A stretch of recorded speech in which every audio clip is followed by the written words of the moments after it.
Кичине эле салкын болуп калса үшүп калабы, тарата албай койбогула. Анан жолдо чыкканда ушундай бар экен, кээ бир айтты деп сүннөттөн окубай койбогула. Ханафи мазхаб боюнча сүннөт окулат сапарда. Ханафи мазхаб боюнча сүннөт сапарда окулат. Сапар болгон сүннөт Шафии, Малики, Хамбали мазхаб боюнча окулунбайт. Биздикилер китептерде окуп алып ушундай деп айта берет.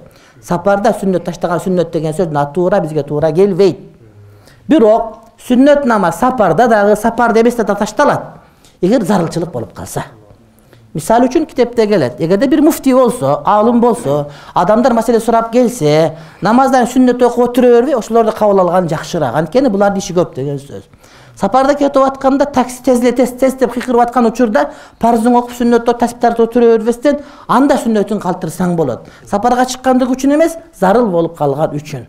Же болбосо ушуга окшогон маселелер бар. Мисалы үчүн балдардын сабагы бар, сен дарс бересиң, мугалимсиң сен, 30 бала күтүп отура, сен сүннөт окуп бакараны кошуп отургучаң, убагы кетип, ошон үчүн сабакты беришиң керек, сүннөтүн калтырсаң болот дейт.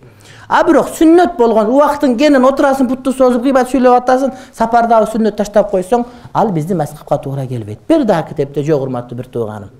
Ошон үчүн элдер аткарып аткан болсо эле, таква киши болсо эле, аткара бербеш керек аныкын. Башка мазхаб болушу мүмкүн, балким башка бирөө болушу мүмкүн. Эми сакалда сен Карл Маркстин эле сакалы бар да. Карл Маркс сакалы бар. Ошон үчүн эмне илимге караш керек деген сөз.